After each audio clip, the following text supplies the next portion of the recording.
Okay. Hello, Hello. I'm Greg Gay. This is my mom, Ruth Feldhaus, and we're going to talk about her life some. When were you born, Mom? I was born November 15th, 1939. So that was in the Go ahead. at the end of the Depression, right Yeah. before World War II. Yeah. Where were you born? I was born in Kansas City, Missouri, Menorah Hospital. Did you live in Kansas City? My parents lived in Kansas City, and when the war came, the government asked people to move out to farms to produce food so that there would be more food produced, basically.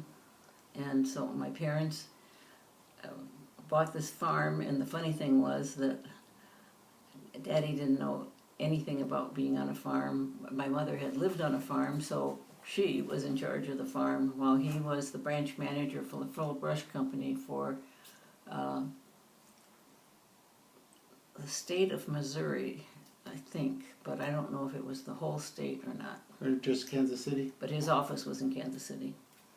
He was the branch manager, and then you had the field managers. Okay. What was it like living on a farm? I loved it. We actually moved to Hickman Mills, Missouri, which was actually where President Truman was born. And for me, it meant that, for me and for my sisters, I had 3 sisters, for us it was taking care of the house and the laundry and all that kind of stuff. And for the boys, it was taking care of the cows and those things. And I loved it because we had a horse named Bess, and I loved riding Bess at full speed, as hard as she could run, and I did it all the time. And the interesting thing to me is that my parents never said a word to me about how fast I was going, where I was going, how long I was going to be gone, or anything. This was not helicopter parenting. This was free Range parenting. range parenting Free and trusting me to behave, to do the right thing, which for me was not a problem. And the thing was, I loved running with Bess full speed as fast as she could, wherever we could go. And we had Did you only go on the farm, or did you go out on the roads, or always on the farm. always on the farm? Yeah. And the thing was that the farm had only about, I think it was 60 acres, but I'm not sure. But I would only use a part of the farm, which was the part that had grass and not the fields that were growing things, of course. And the one thing I remember so much is that one day, for some reason, I fell off the horse, and she stopped immediately. And that's because she was a cow pony, and that's the way cow ponies are trained. Now, how she knew that, I don't know, but I've always thought it was just miraculous that she stopped, because I fell off the horse. And the thing is, I didn't get hurt or anything. All I did was get back up on the horse, and away we went again. And I was never afraid after that. That's the thing that's interesting to me. It never was afraid. I had one other time that I rode a horse that way, when my parents took me to an event that was going on at somebody else's farm, and the people gave me a horse to ride. And I rode the horse the way I rode Bess, which was fast. And the funny thing was, there were a whole bunch of people there. I don't know what the event was, but anyway, there were a whole bunch of people there.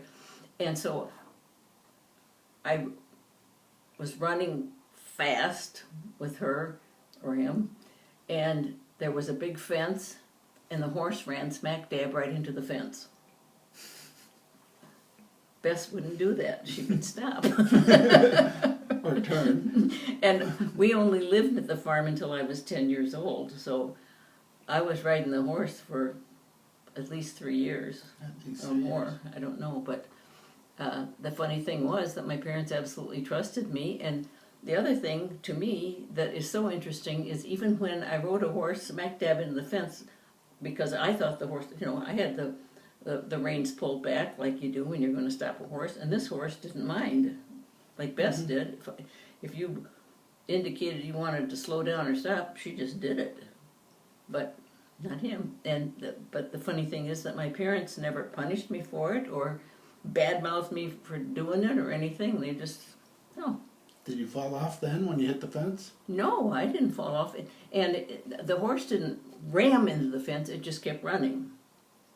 And hit it and stopped. There were people all over. It was like in the parking lot, but anyway.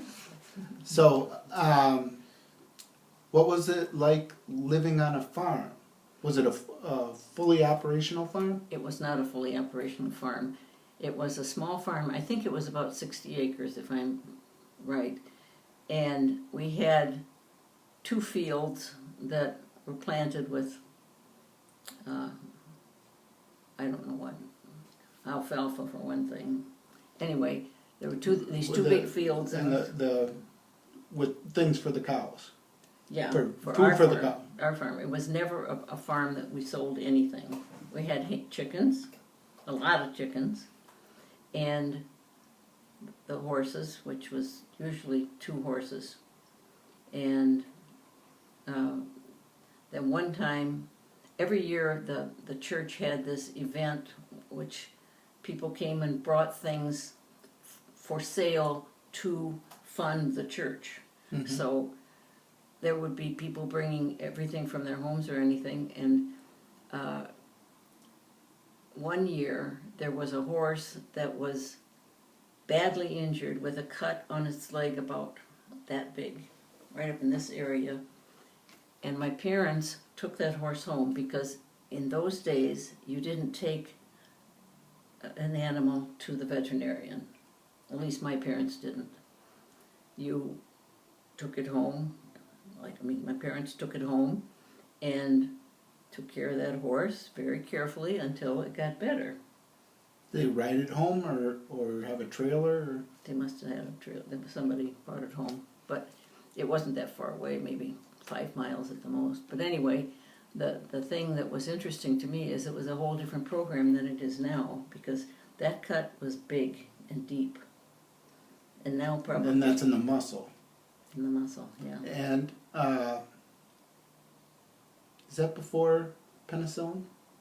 No. So there were antibiotics. I don't think they gave the horse any drugs at all. They just fed him, it was him, fed him and put him in the barn when needed. Otherwise, he was basically in our front yard, which was no issue because the front yard and all of the farm and everything were in this one area with our own driveway and fence. Nobody around at all that could see us. Was the front yard fenced?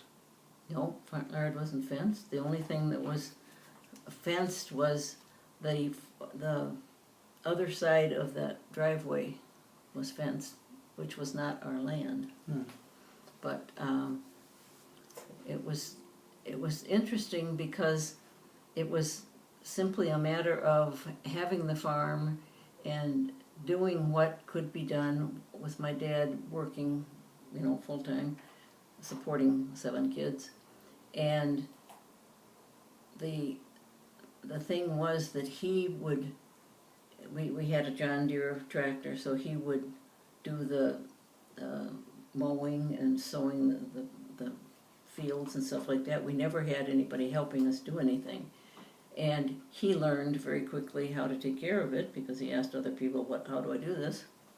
And so it was it was simply a do-it-yourself farm in a very basic way, a do-it-yourself farm. To feed you and your 7 siblings. Well, and more, I think more than anything else, to be people who cared about the country and were doing what was patriotic.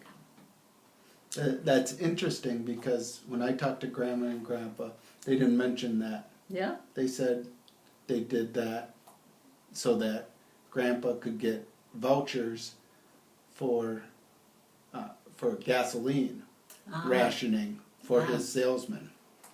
I know that there was an issue about the fact that he tried to join the army. Mm-hmm. And they said, no, you got 7 kids, you can't join the army. That was always a kind of a never mentioned thing, except once in a while you'd hear Mother say that, but it was not a big deal. But it always impressed me that he wanted to join and help in this war when he had 7 kids to take care of. But he trusted Mother so specifically that he knew that she could handle that farm and those kids. Because she was a nurse, after all, just like me. And she could have done it, because she did handle the money. He did the outside work, and she ran the farm, the money and everything. And one time, we had a fire in the barn. The chickens were all in the upper, I can't think of what they call the top of the barn, but anyway. The loft. There were chickens, baby chickens and mama chickens up there, lots of them. Normally, or they were just Always. Went up there for the fire? No, always. And one night, for some reason, the barn caught on fire and burned. And that was the end of raising chickens, which of course gave us eggs and meat. But so the barn burned all the way down? Yeah. And that was very close to the time that we moved. I don't know how much time was left, but we had a big cornfield right by the farm, right by the barn, and another building which was like a garage, and that was it. Well, where did you move to? We moved to, just a minute, Fairway, Kansas. Fairway, Kansas, which was funny because now, as a 75-year-old person, I know that there was a golf course within a block of our house. At the end of the road, there was the golf course. Here was our house. And never was it mentioned that there was a golf course. We never went to the golf course. And you didn't know that a fairway was part of the golf course? I didn't even know we knew what a golf course was, I guess, but we didn't know anything about golf, and we never played golf. And it was so funny because it was just there. But the other thing is, we were only there for, I think, 1 year. And then the Fuller Brush Company said to my father, "You're fired. But if you will move to Green Bay, Wisconsin, you can be branch manager there." And my father always said, we went to heaven. Because our farm was at least 20 miles from Kansas City. So he would go to Kansas City for work every day and then have to drive back home. And in Green Bay, he could come home for lunch. And he always said, it was just like going to heaven. I could come home for lunch.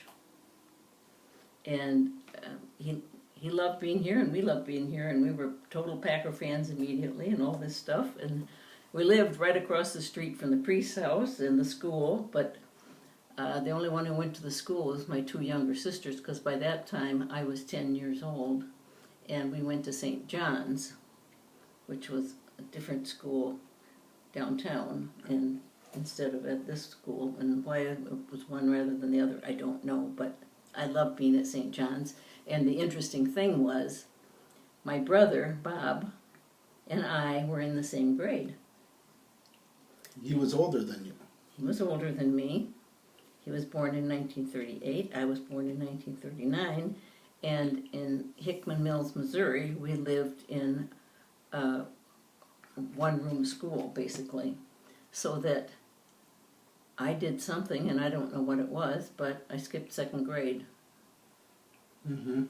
But I think it was because we were in one room, and you could hear what was going on with every class. Mm-hmm. And so somehow I think they decided I was so much trouble they'd move me into another class that was more interesting to me because I wasn't paying attention. I don't know. But anyway, when we got to Green Bay, I was in 7th grade. We were in 7th grade. And it was just very nice. We had gone to school in Fairway, Kansas, but we were only there for a short amount of time, maybe part of 6th grade and part of 7th grade. And I had a boyfriend there for the first time in my life. Who was he? You're asking me his name? Bill, I think. Bill Murray, I think, was his name. Bill Murray. Yeah. Anyway, that's what I think. I don't. I wasn't very old then, but we moved when I was 10. So that part of that was living in Fairway, and part of it was moving to Green Bay. But the thing about St. John's is it was right next to the church, and there was a park next to it, and it was just a very, very nice place to go to school. And we had a principal who was about this high, little tiny thing. And I always tell a story about a nun? A nun. And a sister something, I can't remember what her name is now. I used to be able to remember, but now I can't. But anyway, one day, there was a boy there who came from a very bad family, and she was watching him all the time, make sure he behaved himself. And one day, she's up at the Chalkboard. Yeah. What do we call them those days? I don't know. But anyway, Blackboard. Okay, blackboard. And she was writing things, and all of a sudden she turns around and she throws the chalk right at William. And I was just tickled to death that she did that. And I've always remembered that she actually hit him. And it was because, honest to God, she loved him like she was his mother because she wanted him to succeed. And as far as I know, he did succeed. But I don't know. Anyway, she was a little pepperhead boy. She saw that things were done, and she was the principal. We were in 8th grade by that time, and so we were confirmed there, and we went to church every day. So we started started the day with Mass, and it was a beautiful church inside with all these beautiful, beautiful paintings all over the church, which now are absolutely white. Really? They painted over them? The Pope, at some point, whatever Pope it was, in the last 50 years, at some time said all the churches should be white inside. So they took all these beautiful paintings at St. John's and later at the other church we went to, which was St. Matthew's. No, Nativity in Ashwaubenon. And it just makes me sick because the paintings in these churches were so beautiful and now they're just white. Mm. Anyhow, I don't go to church anymore. I lost my faith because I had one of my brothers, Mike, was a priest, and he was a missionary down in Peru. And one day he went to the cardinal there and he told him that he lived in the barriadas with the people who were very poor. And he said, "Father, they don't have any running water, they don't have toilets, and you have this magnificent church," which it was, because I saw it later. "You have this magnificent church. Couldn't we give them the money to have those things, and he said, Mike, you don't understand. That is their, Station in life. no, that is their culture. That is their culture. And Mike was so upset with that he lost his faith and left the priesthood and ended up living in Florida. And the funny thing was that there was a girl who was Peruvian, who he knew from the church. And when he moved to Florida, he found out that she was in the United States now. And he ended up marrying her. And they had 3 kids. And then he got killed in a car accident one night. Left her with those children, which they had $1 million life insurance policy because he sold insurance. And so she had money. And she ultimately moved to a very nice house on the lake and raised those kids, gave each one of them a certain amount of money every year that they could spend. Very strict with children learning, but we always adored her. And the thing that made me love her was when I got divorced from my first husband, Jack. My brother, the doctor, well, I didn't say that. I lead into that, but anyway, one day I woke up. This was after I got divorced and had 6 kids by this time. I couldn't walk. My back was hurting me so much that I couldn't walk, and my sister lived here, and so I called her and I said, Jeanne, I need you to take me to the hospital. I can't walk. So she took me to the hospital, and I was diagnosed with situational depression by my doctor who knew me. He was the same age as I was and everything. And I was in the hospital for, are you ready, 30 days. And on medication and on counseling. And he told me at the end of the time that he was going to have me going to a psychiatrist and that I was to take a vacation. So I called Mike, my brother, that I was just talking about, and I went down to Florida, and I don't know how I was down. I don't know how long I was down there, a couple of weeks, I think. But anyway, I met Zarela and their kids and Mike and found out that he drank an espresso every day like that and went to work. And I was just so pleased that he did that. I mean, all through my life I've just been so pleased that they were so generous. You know, she didn't even know me. Mm-hmm. And anyway, I ended up 30 days in the hospital, and I've been treated for depression ever since. And I take an antidepressant every day. And what it has done, I wasn't on an antidepressant for a long time actually, but ultimately I was put on an antidepressant some year. And what it did is it took away my anger. I mean, I still get mad. Did you know I get mad? Sometimes. And anyway, it took away the anger, and I've always been so absolutely thankful that I had the doctors that I had, because they were positive. They examined me, and they knew what was going on, and it was what was going on. And my sister also told me, she was a nun, and one day Jeanne, my sister, she was in the convent, and one day the mother general said to her, you need to see a psychiatrist. And she was just, what? And so she went to the psychiatrist, and he said, if you stay here in the convent, you're going to lose your mind. So she left the convent. Oh, well, why did he say that? He said that because she finally figured out just a few years ago that they had this rule, which I always thought was a funny rule, of no particular friendships.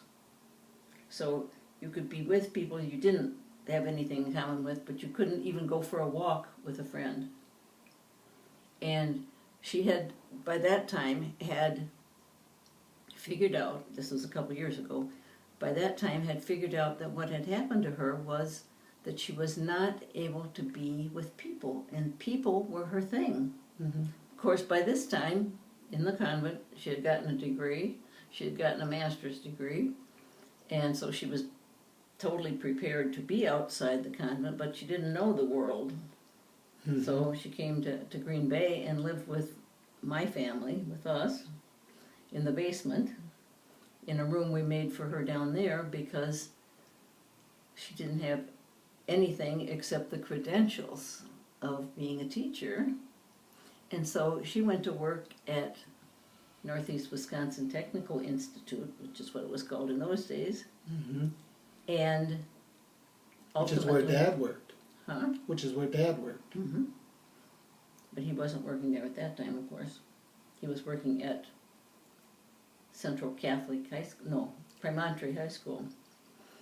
And anyway, she met one of the, well, she met everybody who worked there, obviously, but she met Vic, who is now my brother-in-law, and by this time she was 47 or something like that. Mm-hmm. They had a boy, Peter, who is the light of their life, and they had a rule for Peter, which is Peter has a right to his own life. We are not going to tell him what to do.